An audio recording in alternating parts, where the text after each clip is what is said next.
Sir काय सांगाल तुम्ही की काल फलटण पंचायत समितीच्या सभापती निवडीवेळी जे फलटण तालुक्यामध्ये ओरिजिनल ओबीसी समाजाला डावलून एक मराठा कुणबी समाजाच्या उमेदवाराला सभापती पद देण्याची चर्चा सुरू आहे. आज तुम्ही फलटण मध्ये आलात, काय तुमच्या भावना याविषयी? चर्चा नाही, फक्त ऑलरेडी हे आमचं संविधानिक पद जे मूळ ओबीसींना मिळायला हवं होतं ते पद ऑलरेडी इथल्या राज्यकर्त्या लोकांनी, राजे रजवाड्यांनी हे त्यांच्या घरामध्ये घेतलेलं आहे. त्यामुळे आमच्या मागासवर्गीयांच्या ताटात अनाथ माती कालवण्याचं काम, ज्यांना आम्ही पिढ्यानपिढ्या मतदान दिलं, ज्यांना आम्ही मान सन्मान दिला, ज्यांना आम्ही राजे म्हणून मान सन्मान दिला, त्या माणसाने आम्हा मागासवर्गीयांना जे घटनेनं, जे मंडल आयोगाच्या माध्यमातून जे ओबीसीला आरक्षण मिळालेलं होतं ते आरक्षण हिरावून घेण्याचं काम फलटण मधल्या लोकांनी केलंय. आणि त्याच्या पलीकडे जाऊन महाराष्ट्राचे मुख्यमंत्री आणि महाराष्ट्रातल्या अनेक मंत्र्यांनी सांगितलं होतं की आम्ही 2 सप्टेंबरचा GR काढलाय, तो मूळ ओबीसीच्या आरक्षणाला धक्का लागत नाही. मग त्याची प्रयोगशाळा आमच्या फलटण मध्ये केली का तुम्ही? ती प्रयोगशाळा कोल्हापूरचं महापौर पद देताना तुम्ही कोणाला दिलं? पिंपरी चिंचवड मध्ये, पुण्यामधली परिस्थिती काय? त्याचबरोबर अहिल्यानगर मधला महापौर कोण झाला? त्याचबरोबर छत्रपती संभाजीनगर मध्ये काय, दौंडचा नगराध्यक्ष कोण झाला? अशी शेकडो उदाहरणं आमच्याकडे आहेत. त्यामुळे इथल्या राज्यकर्त्या लोकांनी ओबीसीच्या अनाथ माती कालवण्याचं काम केलेलं आहे. आज रोजी ओबीसीचं आरक्षण संपलेलं आहे. हे झालं पंचायत राज निवडणुकीमधलं. एमपीएससीची यादी घ्या, यूपीएससीची यादी घ्या. शिक्षण आणि नोकऱ्याच्या एंट्री पॉइंटला बोगस सर्टिफिकेटचा सुळसुळाट या महाराष्ट्रामध्ये सुटलेला आहे आणि मूळ ओबीसीचं आरक्षण संपलेलं आहे. ओबीसींना माझी विनंती आहे, आपल्या लेकरा बाळांसाठी, आपल्या आरक्षणाच्या संरक्षणासाठी तुम्ही एकत्र या, अन्यथा गुलामीमध्ये त्यांची गुलामी करायला तयार राहा. या संदर्भातली आपली पुढची भूमिका कशी असेल? हे बघा, 24 तारखेला 24 मार्चला फलटण मध्ये ऐतिहासिक असा मोर्चा होईल. लाखोच्या संख्येनं आमचं आरक्षण कसं संपलंय, आरक्षणाच्या संरक्षणासाठी फलटण हे क्रांतिकारकांची भूमी आहे, फलटण हे ओबीसींची भूमी आहे.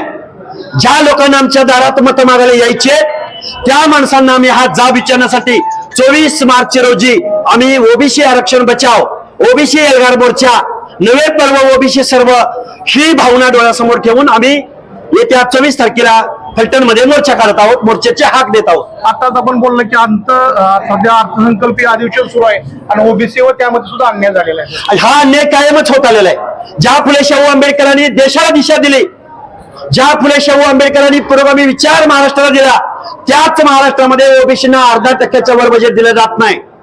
ही शोकांतिक आहे. आज आमचं पंचायत राज मधलं आरक्षण गेलंय तर आम्हाला एवढे वेद नाहीत, पण आमच्या हक्क अधिकाराची तिजोरी इथले कारखानदार महाराष्ट्रातले आमच्या गोडक्यावरती बसून आमची पिळवणूक करण्याचं काम करतायत, हे आम्ही ओबीसी बांधवांना समजावून सांगू. 24 मार्चला जो आपण मोर्चा काढताय त्या मोर्चाला ओबीसी समाजातील किती जाती तुमच्या बरोबर? सगळ्या जाती, कुणीही मागे राहायचं कारण नाही. आणि आमच्या ओबीसी जातींबरोबरच विजयंती अबकडे सगळे येतील, एसबीसी येतील, मायक्रो ओबीसी येतील. मायक्रो नाही, मेजर ओबीसी आम्ही 60% आहोत. पण आमच्या बरोबर एससी आणि एसटी बांधव, दीनदलित बांधव, बहुजन बांधव सुद्धा येतील. आज आम्ही जात्यात आहोत, तुम्ही सुपात आहात. आज अॅट्रॉसिटी कायद्यासंदर्भात मंत्रिमंडळातली माणसं बेजबाबदार वक्तव्य करतायत, त्याचा सुद्धा निषेध करायला इथं आमची आंबेडकरी जनता येईल, हा आम्हाला विश्वास आहे. शेवटचा प्रश्न आहे, बारामती विधानसभा मतदारांची पोट येऊन लागले, या संदर्भात आपली भूमिका असेल? आमच्या ओबीसीचे हक्क, अधिकार, अडचणी मांडण्याचा प्रयत्न आम्ही करू.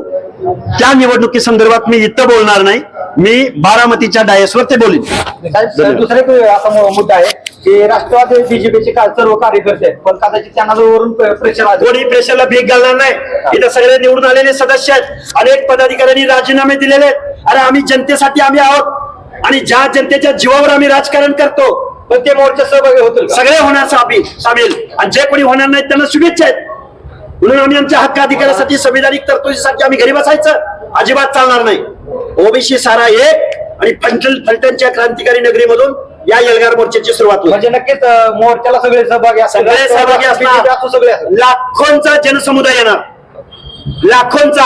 हे कुणाच्या लेकीचं लग्न नाही, कुठल्या पक्षाचा मेळावा नाही, कुठल्या पक्षाची पार्टीचा इथं मोठा नाही. पण कार्यकर्त्याचे बांधील आहेत काय बीजेपीचे? कोण बांधील? अरे आम्हाला विचारत तसा काय बांधील की? अरे गुलामी काय करताय? गुलामी फलटण तालुक्यातील अजिबात होणार नाही, सगळे येतील.